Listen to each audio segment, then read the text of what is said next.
చేసేందుకు ప్రభుత్వం సిద్ధమైంది. ఎన్నికల ముందు గంజాయిని పూర్తిగా నిర్మూలిస్తామని చెప్పిన హామీని అమలు చేసేందుకు రెడీ అయింది. 100 రోజుల్లో గంజాయిని నిర్మూలించేందుకు ప్రణాళికలు సిద్ధం చేసింది. హోంమంత్రి వంగలపూడి అనిత నేతృత్వంలో జరిగిన కేబినెట్ సబ్ కమిటీలో గంజాయి కట్టడికి కీలక నిర్ణయాలు తీసుకున్నారు.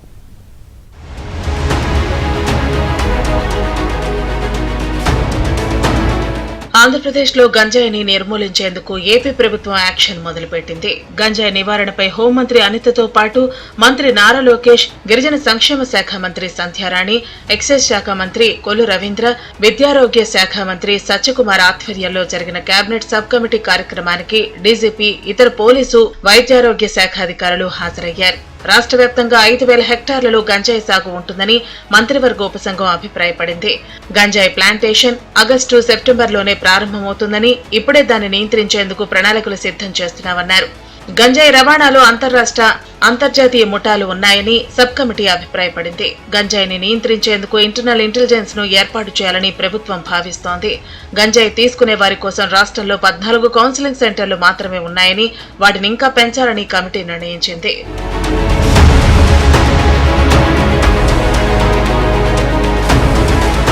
బోర్డర్లలో చెక్ పోస్టులను పటిష్టం చేయాలని అధికారులకు మంత్రివర్గ ఉపసంఘం సూచించింది. గంజాయి సాగును అరికట్టేలా చర్యలు చేపట్టాలన్నారు మంత్రులు.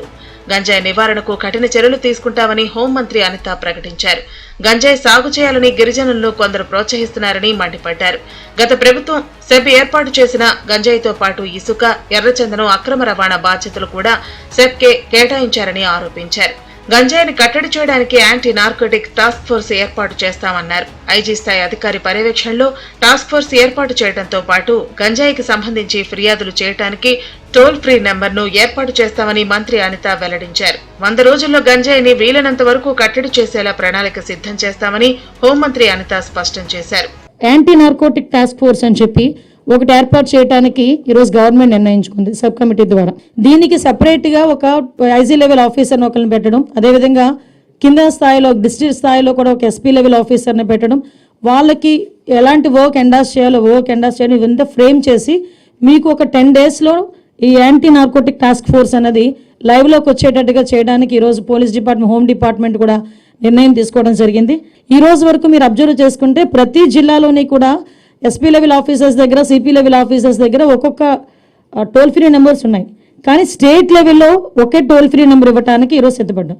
టోల్ ఫ్రీ నెంబర్ ఇచ్చి రివార్డు కూడా, అంటే వాళ్ళు పట్టించిన గంజాయి మోతాదుని బట్టి వాళ్ళకి రివార్డు ఇవ్వడానికి కూడా గవర్నమెంట్ ఈరోజు మన సబ్ కమిటీలో నిర్ణయం తీసుకోవడం జరిగింది.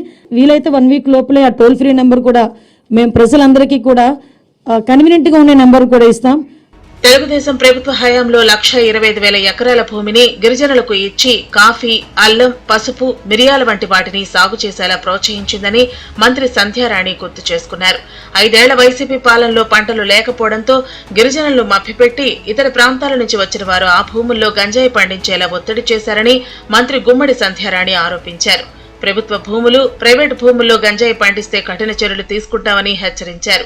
గిరిజన యువతను గంజాయి సాగు, రవాణాలో వాడుతున్నారని, డబ్బులు ఇచ్చి వారి జీవితాన్ని నాశనం చేస్తున్నారని మంత్రి ఆవేదన వ్యక్తం చేశారు. ఎవరెవరైతే బిగ్ షాట్స్ ఉన్నారో వాళ్ళ మధ్యకి రావట్లేదు, మీరే అనవసరంగా మనం దొరికిపోతున్నాం. గిరిజనులుగా ఈరోజు చదువుకోవాల్సినటువంటి చిన్న చిన్న పిల్లలు ఎక్కడైతే ఉన్నారో ఆ పిల్లలు చదువుకోకుండా డ్రాప్ అవుట్స్ అయ్యి ఇలాంటి ఉచ్చుల్లో దిగిపోతున్నారు. కాబట్టి దయచేసి అందరూ కూడా మేము ఇక్కడి నుంచి అపీల్ చేస్తున్నాం, మీరందరూ కూడా ఈ గంజాయి పండించడం మానేయండి. గంజాయి ప్యాకెట్స్ రవాణా చేయడం కానీ, రవాణా చేసిన వాళ్ళకి సహాయం చేయడం కానీ దయచేసి చేయకండి. ఎందుకంటే మీరు బలైపోతున్నారు. మనం మళ్ళీ ఇంతకు పూర్వంలానే ఐటీడీ ద్వారా అన్ని సబ్సిడీలతో మీకు కావలసినటువంటి విత్తనాలు కానీ, ఎరువులు కానీ అన్నీ కూడా సప్లై చేయడం జరుగుతుంది. అలాగే మన పిల్లల్ని ఇంతవరకు 10th క్లాస్ వరకు ఎలా చదివించుకునేవాళ్ళు, అలాగే మీకు 10th నుంచి 11th, 12th దాకా అక్కడే ఇంటర్మీడియట్ కూడా ఏర్పాటు చేసి పిల్లల్ని చదివించుకుంటాం. 12th తర్వాత మీకు స్కిల్ డెవలప్మెంట్ కోర్సుల్లో ప్రావీణ్యం ఇప్పించి ఆ తర్వాత అక్కడే వాళ్ళకి ఉద్యోగాలు వచ్చే ఏర్పాటు కూడా చేస్తాం. వైసీపీ ప్రభుత్వ హయాంలో దేశంలో ఎక్కడ గంజాయి దొరికినా దాని మూలాలు ఆంధ్రప్రదేశ్లో లభించేవి. కూటమి ప్రభుత్వం ఏర్పడిన నెల రోజుల్లోనే గంజాయిపై ఉక్కుపాదం మోపాలని నిర్ణయించుకుంది. గంజాయి సాగు చేసినా, రవాణా చేసినా వారిపై కఠిన చర్యలు తీసుకునేందుకు రెడీ అయింది.